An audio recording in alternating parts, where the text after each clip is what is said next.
everyone. Welcome to another episode of All Day Radio. I'm your host, Tamara Day, and today's episode is another one in our series, Bigger Than Boobs, as we dive into the topic of breast implant illness.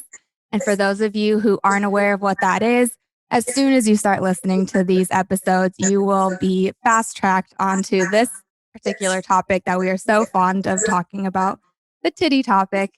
And it goes a lot deeper than you guys might not know about, but this particular woman today is just going to floor you in more ways than one. I'm so honored to have her on.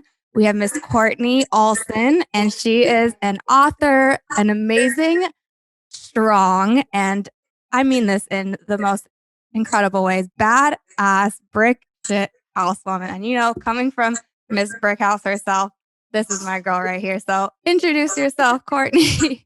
Hey girl, hey. Hi. I like that.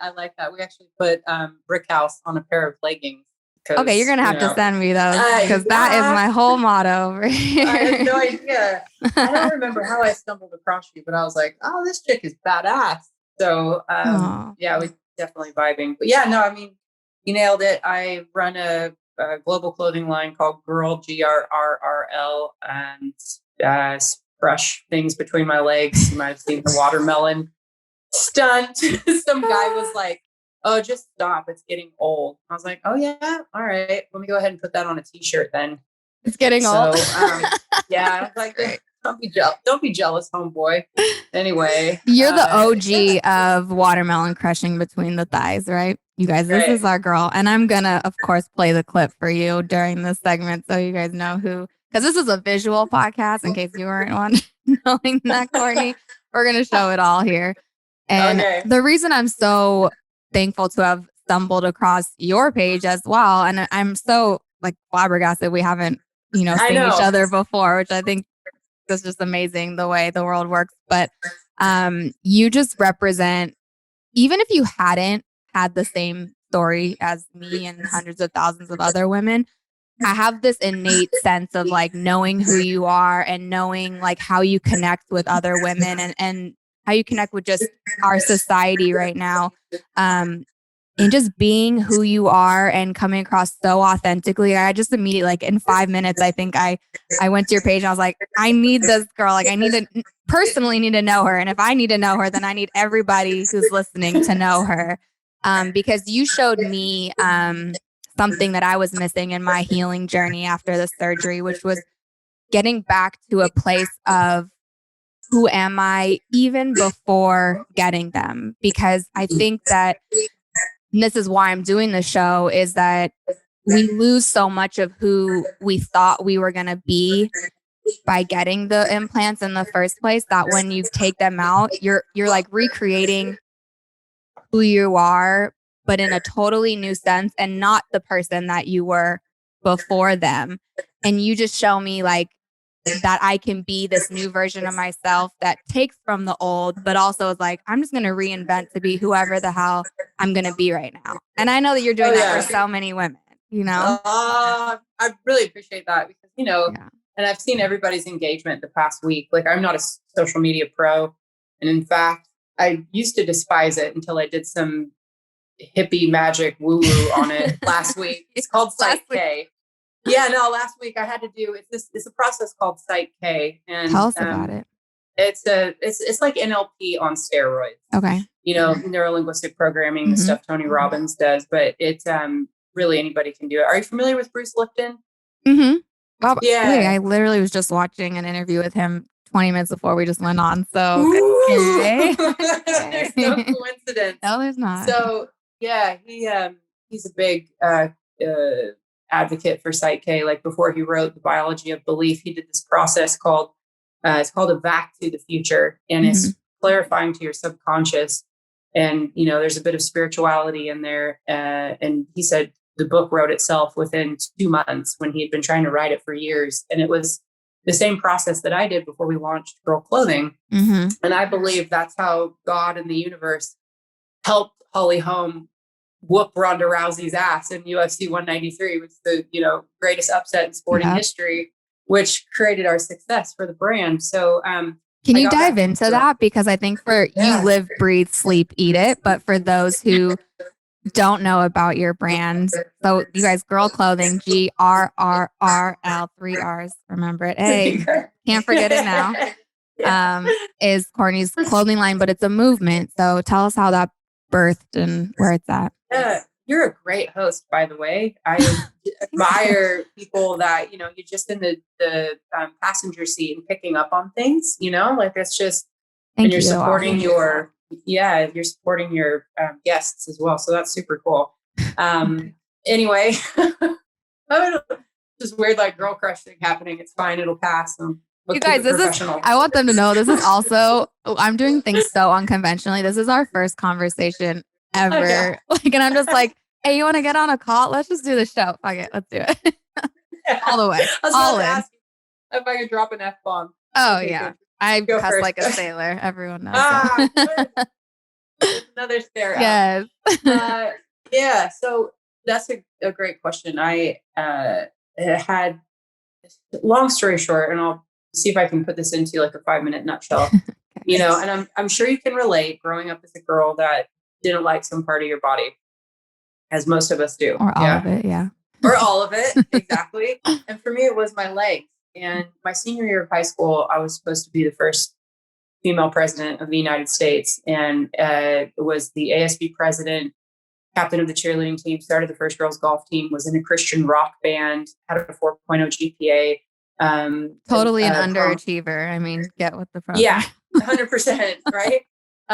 But because I'd struggled with bulimia and anorexia, and prior to that was counting calories in junior high, when I found methamphetamines my senior year of high school, and did it once, and I knew better, but it was like finding the Holy Grail. And from there, I pissed away all my scholarships. But it was just like the switch was flipped. And from there it was, experienced a rape, and then turned into an alcoholic. So I just replaced one with the other, with no education around, what addiction and alcoholism is. And somehow for the next 8 years, I avoided death. I even got addicted to Robitussin at one point. Isn't it crazy looking retrospectively? Like, I don't know how I'm not 6 feet under, but by the grace of God, we're here to use our testimony and our story for something. Yep. 100%. Truly, truly believe that. And towards the end of my using, I got into bodybuilding as a way out. Right. And whilst I was in this bodybuilding world. That was like what age for you? I was 27. Okay. 27. Yeah. I felt like a day over 21. No, just kidding.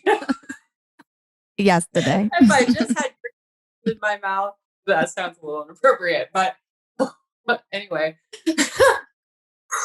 So, 27-ish. And I stumbled into the muscle fetish world where guys would pay me $400 an hour. It started out making videos, right? But $400 an hour to arm wrestle them, to pick them up and carry them around as a demonstration of strength. Yeah, girl. You were like the in-person OnlyFans before it came out. Yeah. Like you were the OG of it. That's exactly right. That's exactly right.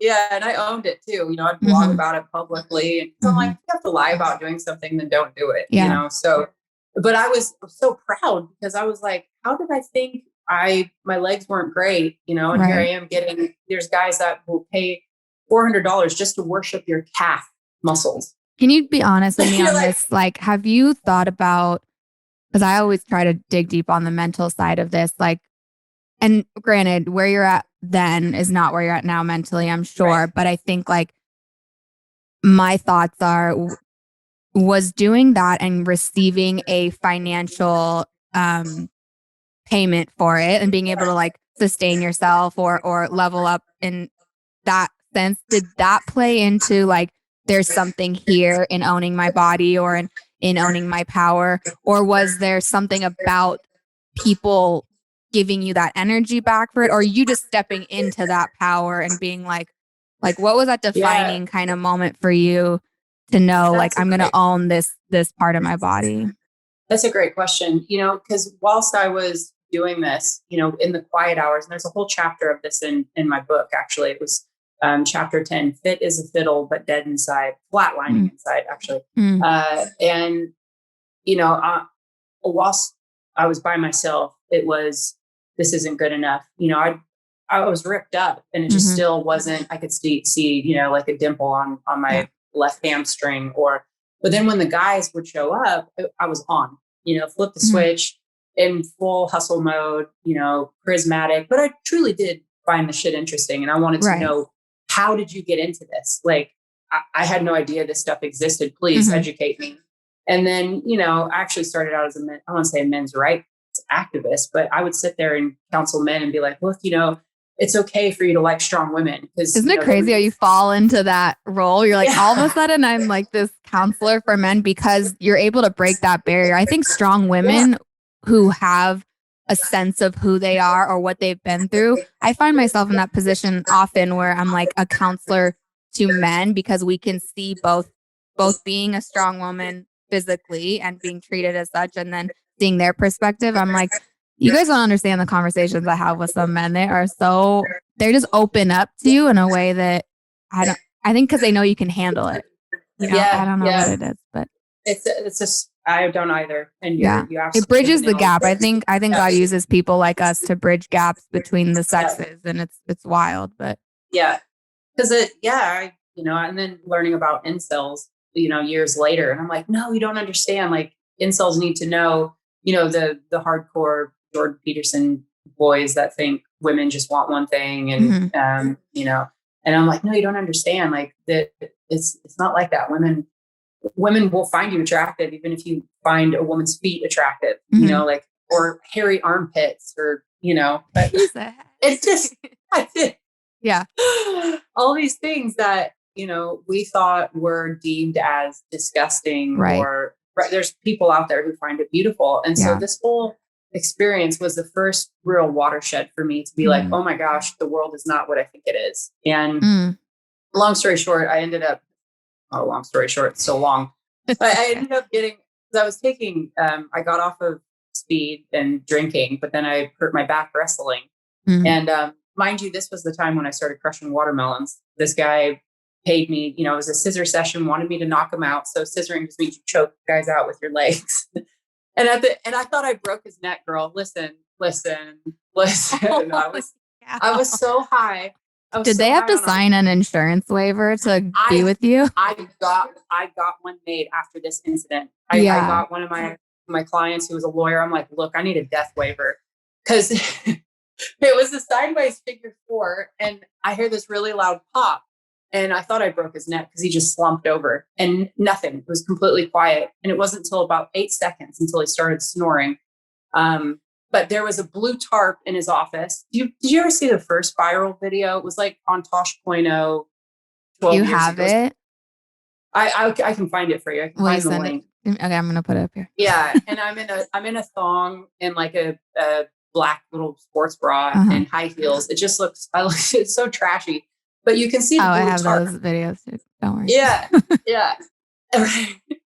You can see the blue tarp in his office because he brought it for me to smash the watermelon. And I'm thinking I killed this guy. And I'm like, should I roll him up in the tarp? Like, oh my God, because I'm high, you know. Girl, I'll send you a copy of my book, actually, because I just fired my PR person. I got you. I can't wait. Yeah. So anyway, it was his sternum. I popped his sternum, and you know, no big deal. No big deal. He didn't die. He was fine. But then, yes, I did the death waiver made up. But at one point, I finally got clean off of pills, and I came out and did a tour in Australia. And actually, this is where I met my husband. And you know, I had decided at one point, I was like, look, I want to work with teenage girls. I want teenage girls to understand, you know, you don't need to send a picture of your tits to your dirtbag older boyfriend so he buys you beer. Here's how to be assertive, say no, feel good. Oh, that's the first thing that comes to your mind when you think I want to talk to young girls. Don't send the tit pics for the beer. Get it together. It's a great motto. Maybe it's your banner. How to talk to 13-year-olds.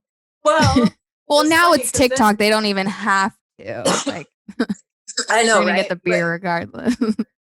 what happened though was my tits wound up on the front page of the Sydney Morning Herald, and this was before I had my boob job done. Okay. But I had my husband became the CEO of the national rugby team, which is like the equivalent of our Raiders or Right. 49ers or whatever. Right.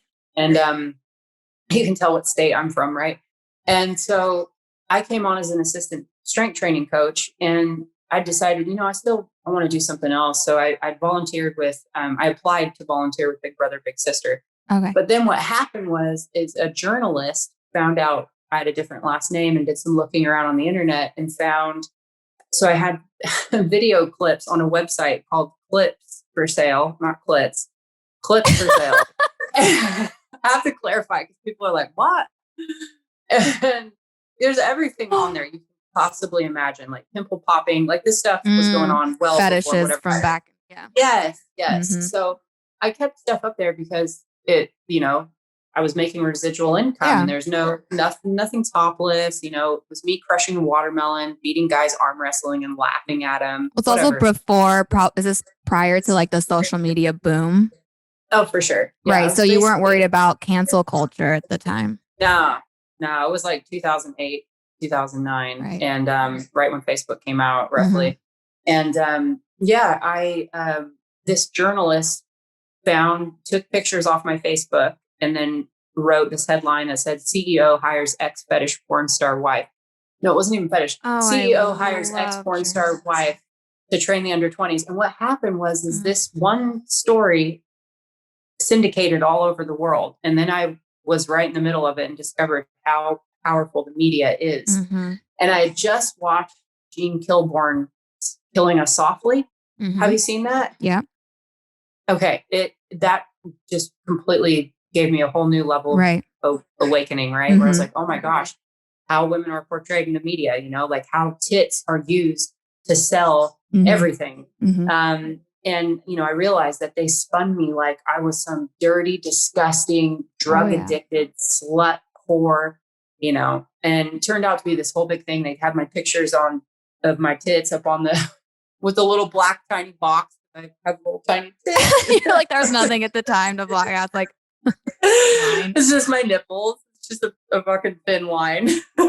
So anyway, yeah, that, Big Brother. So how'd your husband handle that with you? Like he was amazing. He was so amazing and so supportive. He said, I'm just here to support Kortney. Yeah, going through slander like alone is a really difficult thing. And especially, I mean, I guess it's difficult even with a partner because you have to handle how they're going to support it also or not support it. And I think that's also like some of those divine moments in our lives, like for you to have that support in a time when probably growing up, you felt like you were battling it all by yourself. So it's amazing that you had that. Yeah, it was very super, super lucky, I suppose. Mm-hmm. But yeah, Big Brother, Big Sister had called and they said, hey, we saw, that you're writing a book. So I started writing this book 10 years ago. Mm-hmm. And they said, good luck with everything. Unfortunately, we can't work with you. If a mentoree can Google you and see what you've been up to, why then? So I just, that's when it hit me. Because whilst all this was going on, I was like, I don't care. You can call me a sheep fucker for all I care. I know I haven't fucked any sheep. So say what you want. Call me what you want. But when they called and said no, then the penny kind of dropped, Mm-hmm. And then I had a God shot moment. And I know you know what that is after reading through your posts. Yeah. And after about 10 minutes of sobbing, I just had the word no flash across my eyes. And I said, you know what? Screw that. I'm going to start a program with people who've been there and done that and not just talk the talk, but walk the walk. Mm-hmm. And so I sat at my kitchen table for 9 months and created a program for teenage girls called Camp Confidence, which unfortunately is tattooed on my back. Don't recommend.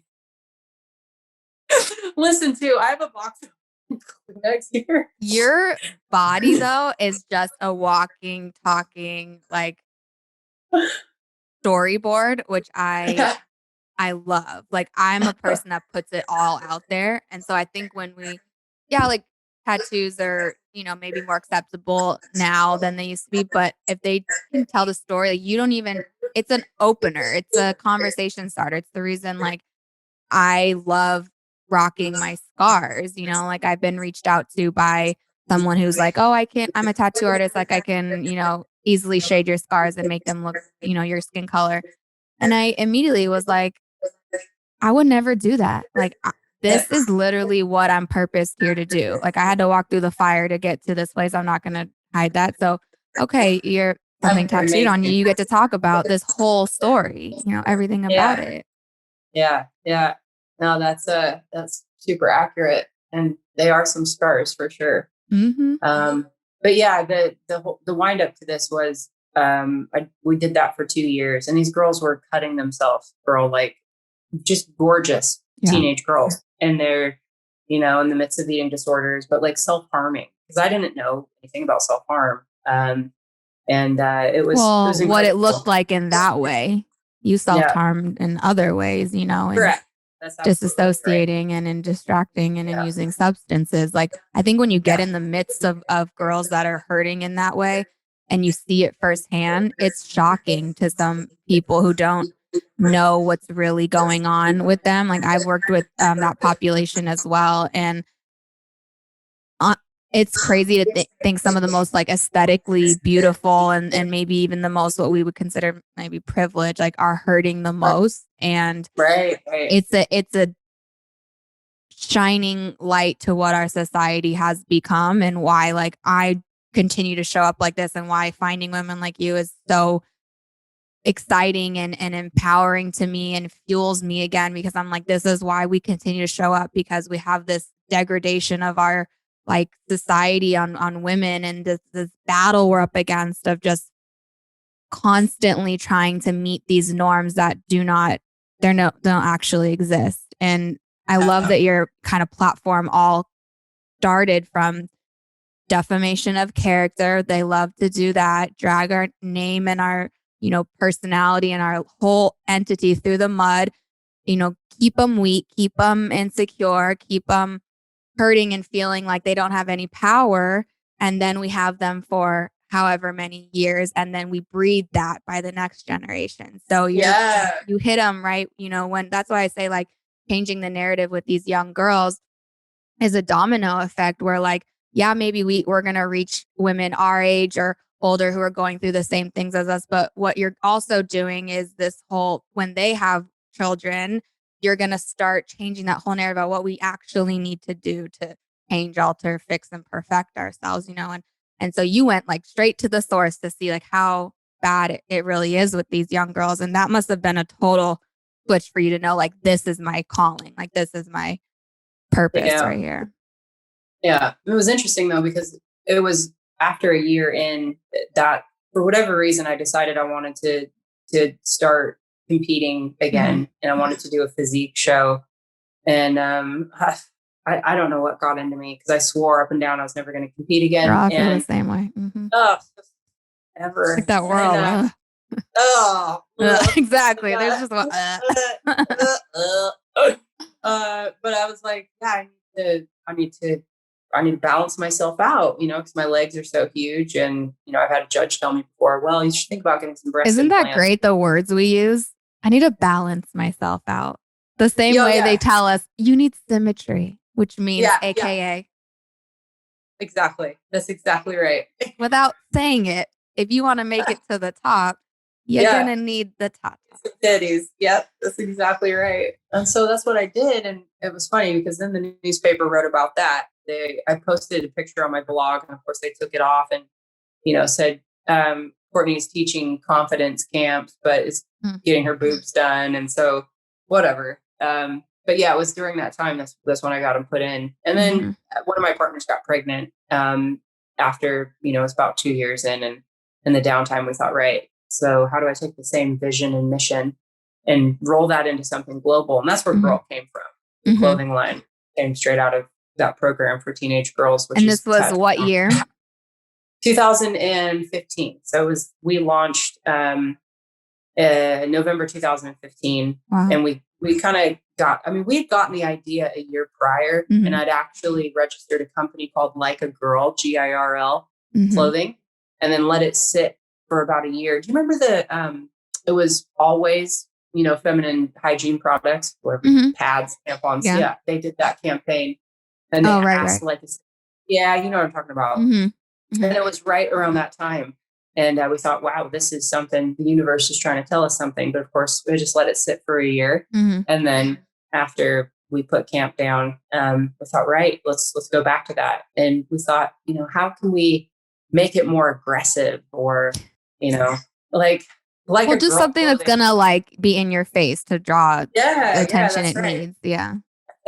So, and then that's where that all came from. And it wasn't until so we launched that November 2015, and then I got my implants out January 2019, because I got diagnosed with Graves' disease in May 2017, and that's when so let's backtrack, because this is where it gets nitty gritty. So I didn't even actually stalk you, I guess, that hard to know that your competition life was not that long ago, like when you were doing bodybuilding. And I think it's fascinating to me how many similarities we have in our journey. Yeah, I thought we were just going to talk about being a badass and getting our boobs off, but this is so much better, because for me, I love digging deep into this stuff. So when it came to you deciding to get them in, I think it's so, like, this part is so crazy to me that we're aligned like this. So we have this growing up kind of history of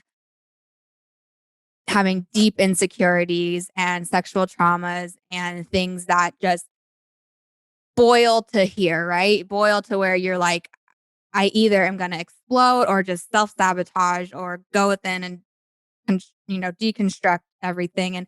And we get into bodybuilding, and it's this, you think it's going to be this empowering, like, world where you step into your strength and your, who you are as a muscular female, being like fully in yourself. And then it's like these little minute, things that are constantly said to you about what you need to change and how you need to make. And then you start, well, if you're aware, you start realizing like all the politics and the whole thing, and that it's not at all what you thought it was going to be. I mean, I got into it for various reasons that I never thought I'd get into bodybuilding. And on a dare, I got, pulled into that world because I'm competitive. And I'm like, okay, I'll do it.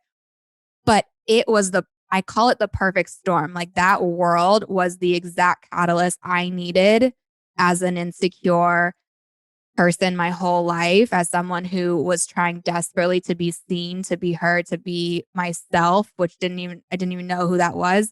And then bodybuilding comes along, and that world just offers you this, you can have all this if you just do these. And I'm like, well, fuck it. Yeah, I'm going to do to get to the top. Like, that's definitely, I'll change my body. Who cares? The body is what has constantly failed me in my life. I don't care what I do to it. I was so disconnected to my physicality being part of my spirituality, being part of, this whole vessel. And like I said, it's the catalyst to me getting them, and the ultimate demise of what needed to happen, essentially. But I think about all the stuff that came up for me when I got them out, and what I wasn't sure if I was going to talk to you about, because I didn't know your whole story, was like, what was your journey like to, obviously we can go on for days about the symptoms and things that led us to realizing we needed to get them out. And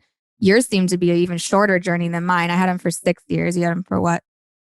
Five, maybe 2014. And then I got them out in 2019. Yeah, 5. Right. So not everyone has them as short amount of time as we had to come to that realization, to let go of what you were getting them for and what you felt you needed them for.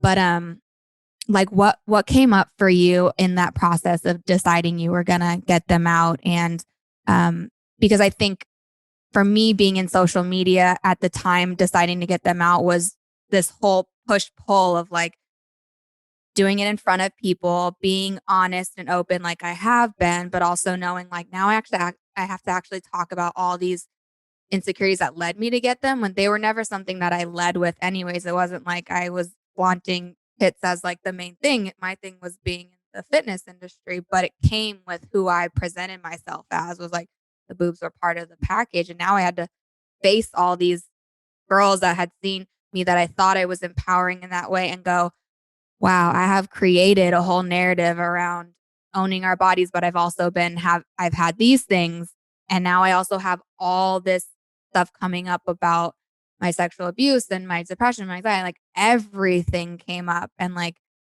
that has been the craziest journey for me. And like, I want to know, because we have such similar things that happen, like, and you were in front of, you know, the world when you did it as well as a person of influence. So like you, I know, are very vocal about it, but like, is that something that you also share like in your book, or do you just, do you talk about it often with people, like that process of getting them out and what that looked like mentally, spiritually?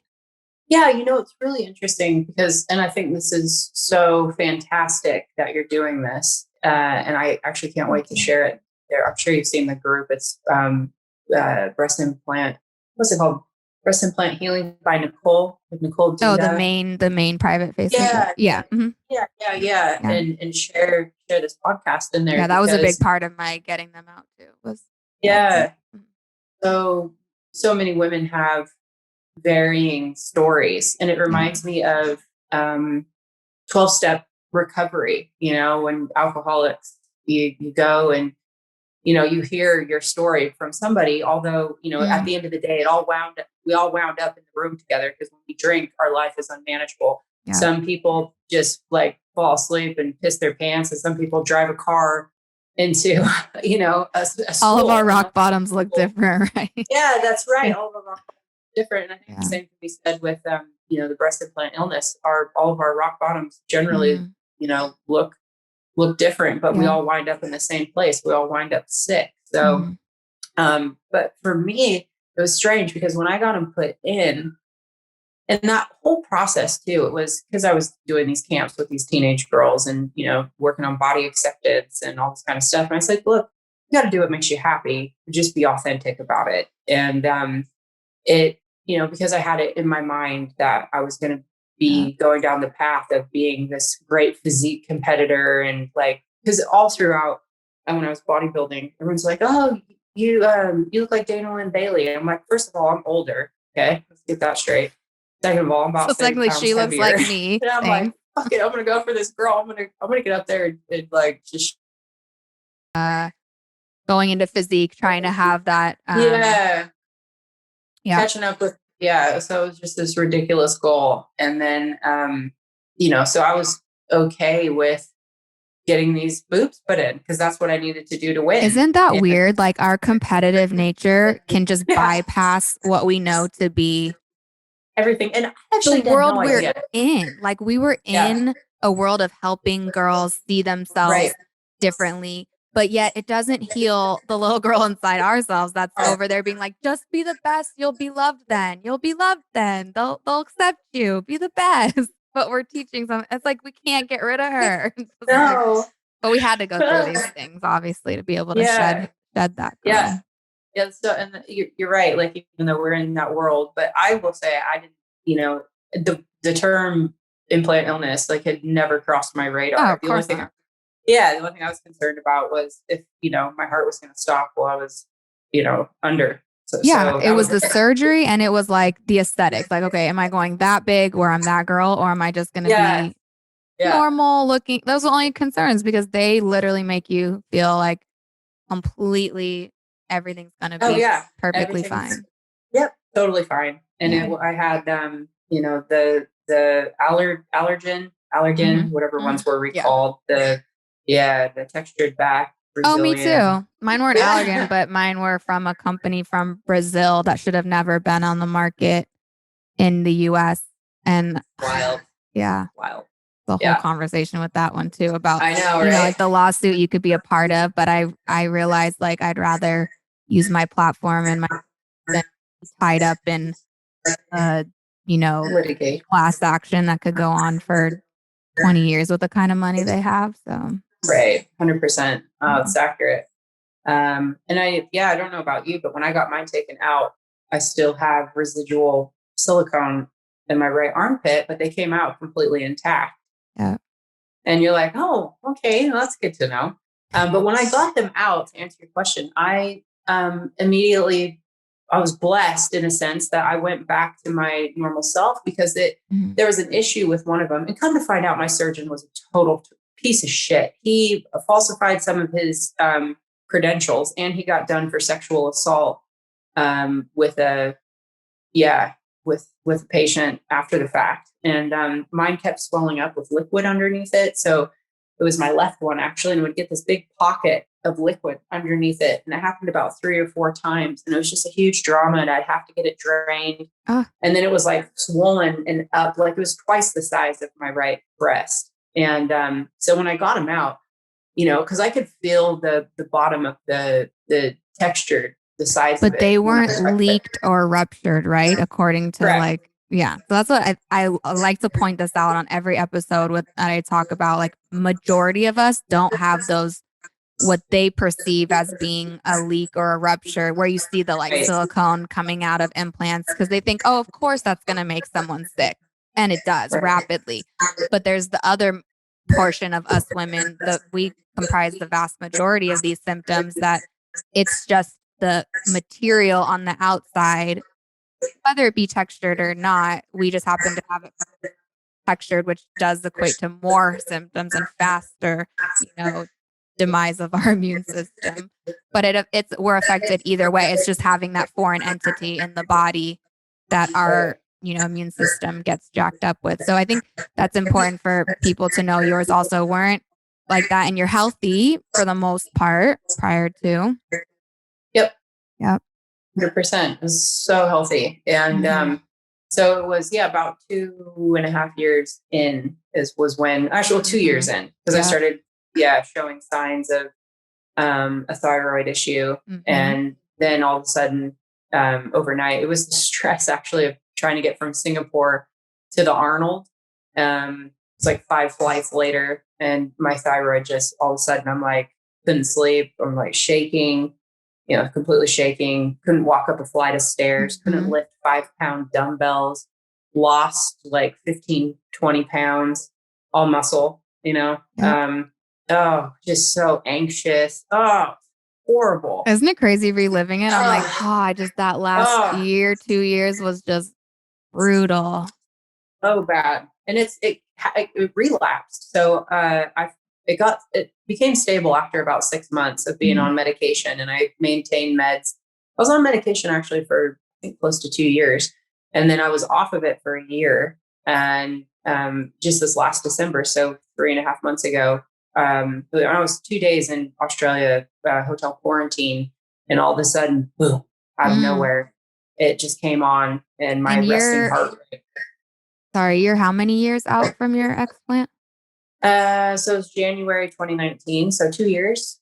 Wow, we're all so similar. The last 3 girls, I'm March of 2019. Wow. Yeah, we're right in there. Gosh. So, yep. That's what's up. It came back, and now they're talking about having, like, they want me to get my thyroid taken out. And, I'm like, damn, if I could have known this stuff. Yeah, I think that this is such a crucial conversation to have.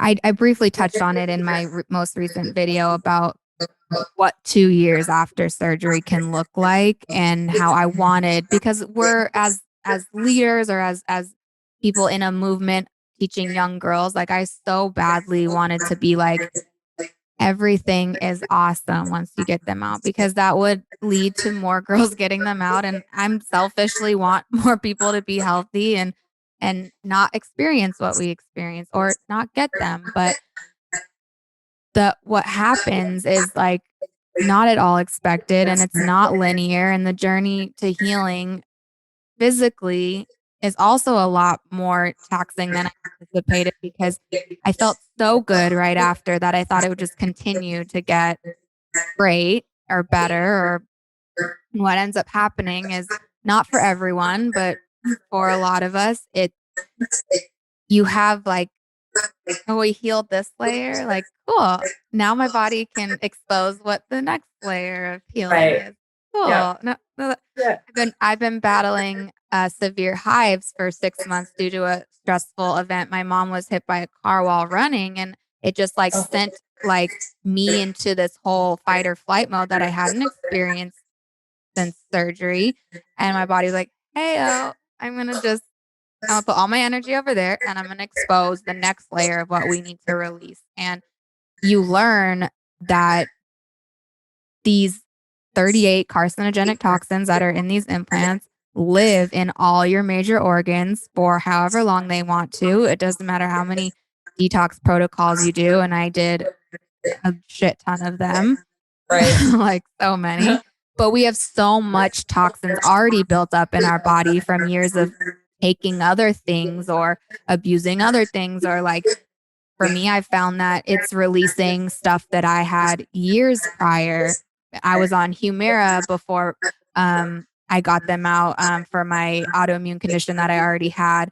I spent 2 years on multiple antibiotics for pneumonia because of them. And all these, we don't realize the pharmaceutical industry until you realize, because if you're like me, you go down the rabbit hole and you learn about everything. But let's start. I know. I mean, like, this could be a whole nother rabbit hole conversation. Okay, I'll come over on my way to go see Bruce Lipton. I'll stop by exactly. Let's just go together. We'll bum rush him. I was gonna say you might actually want to take the course, so we'll talk about that. Yeah, let's definitely talk about that. Because I found that a lot of what I've been putting out there since surgery gets banned because we don't actually realize until we talk about it how much they don't want us to know about this industry. And you think it's just boobs. You think it's just implants. You think it's just plastic surgery. And then you dig deeper and deeper and wider, and you start like it gets narrower as you get to the top. And then you realize they want us sick. They want us feeling like we need to change ourselves constantly by the messaging and the advertising and the marketing, everything. And then once we get them to change themselves, we make them get sick, and then we can pump them with all these things to make them better, and then just keep this whole cycle going. When you start breaking through that and talking about it, and then you get silence for it, I was like, I'm talking about boobs. Like, how is this something I'm not able to talk about? And then I realized, like, I'm that crazy person with all the pictures behind me and the red lines going to everyone. Right. And I'm trying to explain it to everyone. And they're like, Tara, relax. Like, you don't get it though. It's so deep. It's so wide. Like, but that's why we show up. You know, that's why some of us who are called to do this stuff are, because look at our past, look at everything that led us here. God knows that He uses the strong to be able to testify. Like, who would have thought, like, I don't think you would have thought in your journey, like, oh, I'm going to be utilizing all my insecurities to be my biggest strength. You know, these things like your body being that vessel, but it's also the catalyst that allows people to talk to you and feel safe and feel seen. You know, like I saw your page and immediately I was like, fuck everything I've been trying to do. I'm just going to show up as myself. And I'm the queen of like showing up as myself. Like, but there's a whole other level to that I'm like, people like you exist for the whole reason of allowing someone to live in their truth. And that's such a beautiful thing. And it's why, like, I'm so honored to be able to do whatever this is that we're doing. I'm like, it can, if anyone hears it and sees it and follows your journey, if that just allows them to be a little bit more themselves, like, that's all we're here for. Because I know you and I both know what it's like to be that teenager who feels massively uncomfortable in their body. And we've just happened to showcase what all that process of getting to this place is in front of people, which not many people can do. It takes a lot of balls. It takes a lot of vaginas to do it. It takes 100%. a lot. And we're a lot of a lot. And we're too much for a lot of people, but that's okay. I know, right? Our 2 is like people's 11. I love you know? It. Exactly. Yeah. So you had your husband, which is so awesome, be supportive of this whole journey, in releasing everything you did, like with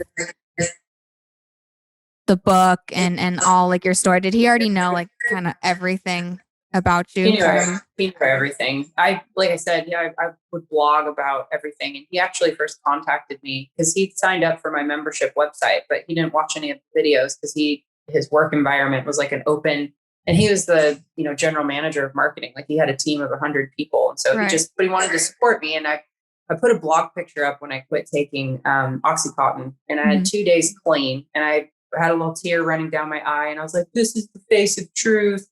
I'm sorry, all you guys, I've been lying, I've been taking pain pills, but, and he messaged me and he's like, that was really brave. And when are you going to come out to Australia? And I was like, where the fuck is Australia at anyway? And, from there, so he knew from that point, but when I met him, I just threw up on him because I'd just gotten in a huge fight with my boyfriend at the time. Figuratively or literally? No, literally. I mean, no, figuratively, sorry. I'm like, he is the ultimate guy. No, he just listened, and I told him everything that bothered me about my ex, and he wouldn't let me make out with chicks. And, he said to me, look, I have 2 rules, one that you're safe and one that you're happy.